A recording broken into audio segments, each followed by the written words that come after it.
김성태와 이화영 부지사 그리고 그 모 검사 이렇게 모여갖고 진술 회유 조작이 있었고 거기에 뭐 연어, 술도 제공됐다 검찰청 안에서 그런 주장을 하시기 때문에 예. 굉장히 개연성이 높습니다. 그리고 그 쌍방울 관계자도 그런 한 증언을 지금 언론을 통해 하고 계시고 또 검사들이 뭐 중간에 회의를 했다 이거를 좀 그리고 반박하시는 거죠? 증언을 바꾼 모 증인의 경우는 따님이 오피스텔을 쌍방울로 제공받았다는 그런 언론 보도가 최근에 있습니다. 그래서 이번에 이화영 전 부지사의 판결 내용을 보면은요.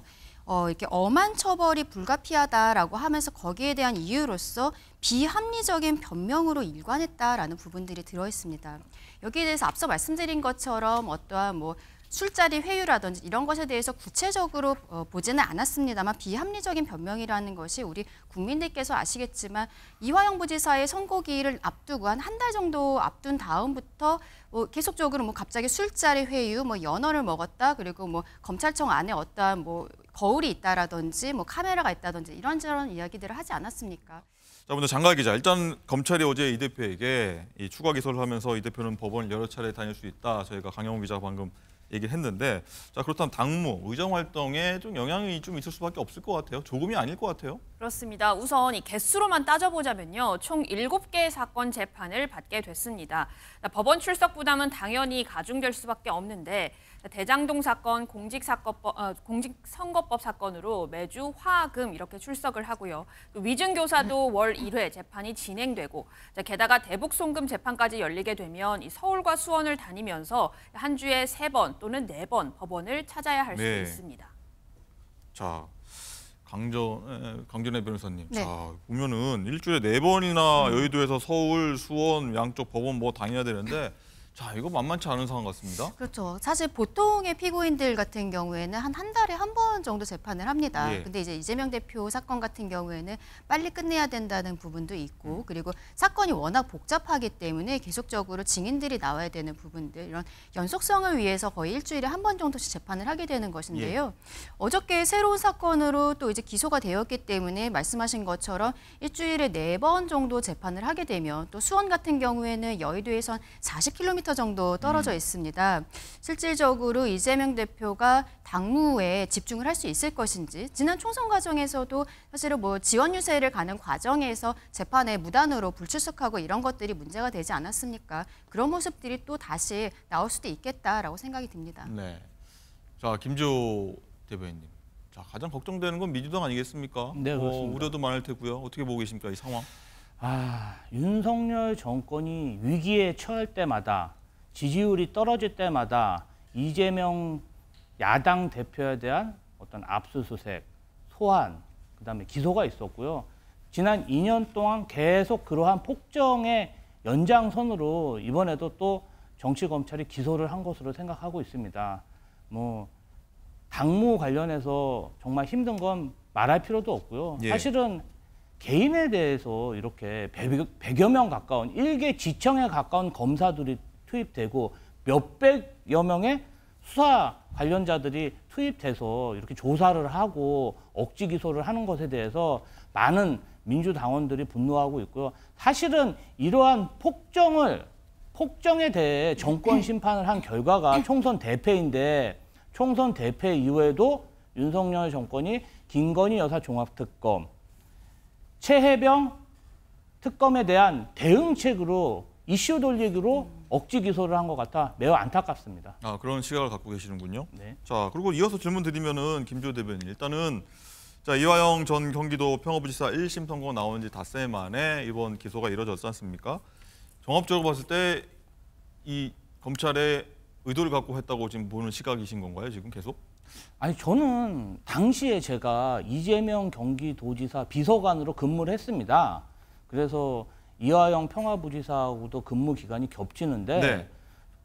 경기도는 북한과 접경지이기 때문에 남북 평화 교류 사업이 매우 중요합니다. 그래서 남북 관계가 경색되면은 뭔가 좀 거기에 수백만의 경기도민이 거주하고 있기 때문에 좀 생활의 불편함, 그다음에 불안함을 많이 호소하고 있어서 손학규 경기도지사 김문수 경기도지사도 보수당이지만 방북을 하셨고 남북 교류협력 싸움을 원활하게 하셨습니다. 그래서 저희도 합법적인 테두리 안에서 남북 교류협력 사업을 했는데 왜 쌍방울이 경기도 대신 뭐 100억 원 가까운 돈을 대북으로 송금했는지 저희는 그 자체를 이해할 수가 없고요.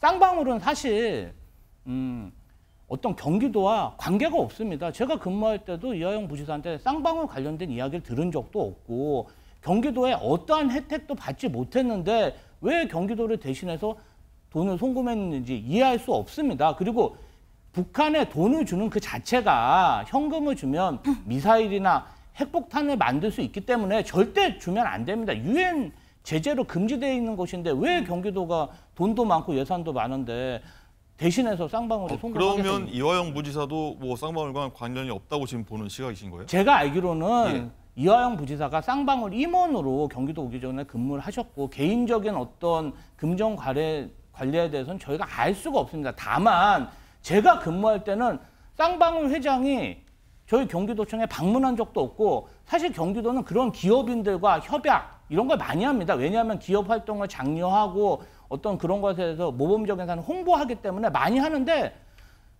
김성태 회장은 제가 본 적도 없는데 본 적도 없는 사람을 위해서 김성태 회장이 북한에 100억을 줬다는 게 사실 저는 좀 믿기지가 않습니다. 알겠습니다. 자, 강전애 부위원장님. 일단은 뭐 많은 다른 시각이 있는 것 같습니다. 법원 재판 판결과 많은 시각이 좀 다르신 것 같은데 하나씩 뜯어보시자면 어떻게 좀 반박하시겠습니까? 지금 김주호 부실장님 말씀하신 내용에서 왜 쌍방울이 대북 송금을 했는지 모르겠다라고 하셨는데 법원에서는 이번에 쌍방울의 대북 송금이 이재명의 방북에 대한 사례금이다라고 명시적으로 이 판결문에 적어버렸거든요. 이런 부분들 봤을 때 그리고 300페이지 정도 이화영 부지사의 판결문이 나왔는데 거기에 이재명이라는 이름이 한 104번 정도 지금 나오는 것으로 언론을 통해서 알려지고 있습니다. 재판부에서는 어쨌든 이화영 평화부지사라는 직 자체가 이재명 대표가 도지사로서 있을 때 정무라인으로서 있었던 직인 것이고 평화부지사로서 2018년 8월경에 문재인 전 대통령이 방북을 하는 과정에서 그 수행 단원으로 일단 이재명 당시 그 도지사가 같이 가고 싶었는데 가지 않게 됩니다. 그러면서 당시 서울시에 박원순 시장이 가게 되었고 당시 이제 언론에서 그렇다면은 다음번 대권 주자로서 박원순이 굉장히 거론이 되는 언론 보도들이 있었거든요. 그리고 그 이후에 평화부지사로서 본인이 정무란에 들어갔는데 압박을 느꼈을 것이고 그러면서 방북 요청을 북한으로 한 4차례 정도 했다. 이런 것들도 지금 법원 판결에 나와 있습니다. 그러한 과정에서 지금 원래부터 알고 있었던 쌍방울의 김성태 회장을 통해서 대북 관련 사업들을 진행을 하게 된 부분으로 지금 법원에선 보는 것인데요.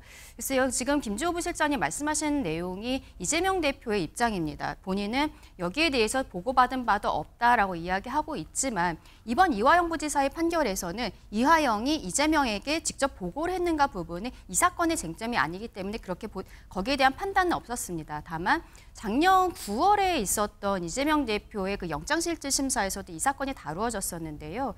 당시에는 검찰에서 이화영으로부터 이재명이 한 17차례 정도 직접 보고를 받았다라는 것들이 명시가 되어 있었습니다. 그리고 이번 판결에서는 보고를 받았다까지는 아니지만 이화영을 통해서 김성태가 이재명 대표와 한 2차례 정도 통화를 했다라는 것도 인정을 받았거든요. 그러니까 이런 부분들을 봤을 때는 검찰에서 이제 이재명 대표가 여기에 대해 알고 있었다라는 것이 좀 확실해졌다. 이번 판결로 인해서. 그래서 제3자 뇌물죄로서 기소한 것으로 보입니다. 어쨌든 이 만약에입니다만 장가희 기자 일단 이 대표가 여러 재판이 있다고 지금 설명해 주셨는데 어쨌든 뭐 집행유예든 벌금이든 나오면 피선거권이 박탈되는 상황 아니겠습니까? 향후 뭐 선거에 못 나갈 수 있는 상황이라서 어쨌든 민주당이나 이 대표 입장에서는 그래도 더더욱 반발할 수 있는 상황 아닙니까? 맞습니다. 말씀하신 것처럼 이 대북 송금 의혹 재판까지 받게 되면서 대권 가도의 새 위협 요소가 됐기 때문에 민주당은 검찰의 이 추가 기소를 정치 기소로 규정하고 즉각 총력 대응에 나섰습니다. 지난 3일에 이성윤 의원 등이 이 대북 송금 검찰 조작 특검법을 발의를 했는데 이거 빠르게 추진하겠다는 방침이고요. 또 쌍방울 측을 고발도 할 예정입니다. 이재명 대표도 날선 반응을 보였는데요. 그 목소리 직접 들어보시겠습니다. 기소를 했다고요? 네. 전에도 말씀드렸는데 검찰의 이 창작 수준이 갈수록 떨어지고 있습니다. 이 사건이 얼마나 엉터리인지는 우리 국민들께서 조금만 살펴봐도 쉽게 알 수 있습니다. 이럴 힘이 있으면 어려운 민생 챙기고 안보 경제 챙기시기 바랍니다. 법원에선 이제 대표님이랑 이제 김성태 전 회장이랑 통화를 했다고 주장하고 있는데 이에 대해서는 어떻게 생각하시나요? 그래요? 좀 말 같지 가십시다. 않아. 예. 그 당원. 예. 자, 민주당이 굉장히 좀 다급한 상황이 일단 된 걸로 보이고요. 김지호 부대변인 일단은 보면 수원지검 검사들 향해서 탄핵 추진할 수 있다 이렇게 좀 맞불 전략을 내놓은 상황이고 어쨌든 이런 상황들이 어떻게 보면 재판 어떤 전국에 좀 변화를 일으킬 수 있을 거라고 지금 보는 의도신가요? 어떠신가요?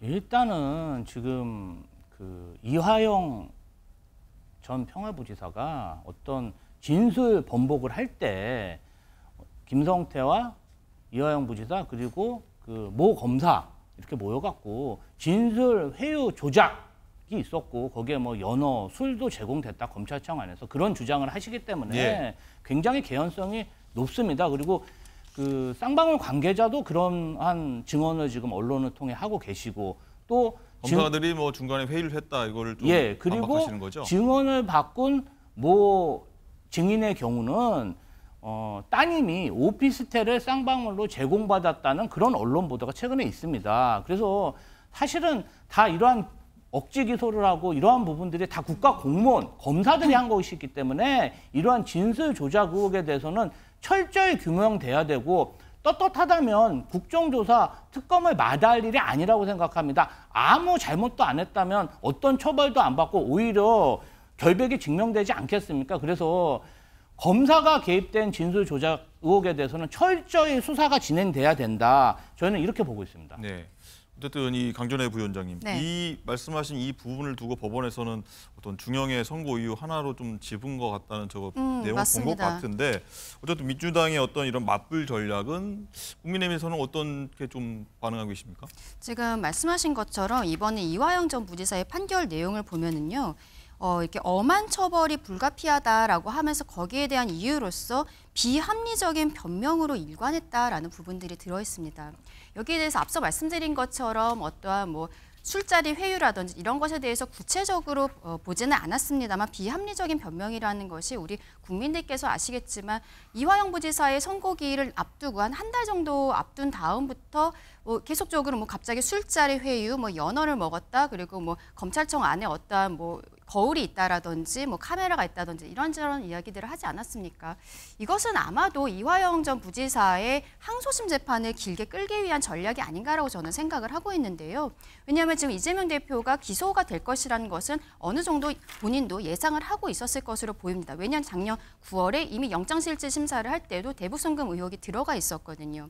그렇다라면은 이화영 부지사의 항소심에서 이제 막판에 이야기했었던 이 비합리적인 변명들, 교도관 수십 명과 제 생각에는 검찰청의 그 창고라는 곳 예. 이런 것들도 아마 뭐 현장 검증을 하자든지 이런 식으로 해서 항소심을 길게 끌 것으로 보이는데 연관이 되어 있기 때문에 이재명 대표의 1심에서 이화영 부지사의 항소심 결과를 좀 지켜보자라는 형태로 변호인 측에서 이제 그 변론 방식을 정할 수 있거든요. 그러한 부분들이 아닌가 생각을 하고 여기를 네. 넘어서서 지금 민주당에서는 사실은 이 사건이 이재명 대표가 민주당 당대표로서 있었던 일이 아니라 과거에 경기도지사였던 시절에 뭐 개인적인 비리라고 보면 개인적인 비리라고 생각을 할 수가 있는데 당 차원에서 여기에 대해 문제 제기를 하면서 또 국회니까 법안을 발의해서 특검을 하자 아니면은 수사 검사들에 대해서 탄핵을 추진하겠다 이런저런 이야기들을 하고 있지 않습니까? 이것은 결과적으로 수사기관을 압박하겠다. 그리고 재판부에 대해서도 어떠한 사법 절차에 대한 방해도 될 수가 있는 것이거든요. 근데 안타까운 것은 국민의힘이 이번에 108석에 불과하기 때문에 만약에 특검 법안을 발의를 한다든지 이런 것에 대해서 국회 안에서 국민의힘에서 이제 뭐 거부를 하거나 그러기는 어렵습니다. 결과적으로는 대통령의 제2요구권이라든지 이런 형태가 되어야 하는데 지금 제2요구권이 여러 차례 행사가 되어서 국민들께서도 좀 피로감을 갖고 계신 것이 네, 사실이어서 거부권. 예, 그렇죠. 그렇기 때문에 지금 여기에 대해서는 대통령실과 그리고 국민의힘에서 계속적으로 국민들께 여기에 대해 소상히 말씀을 드리고 이 이유에 대해 계속적으로 말씀을 드려야 될 것으로 보입니다. 알겠습니다.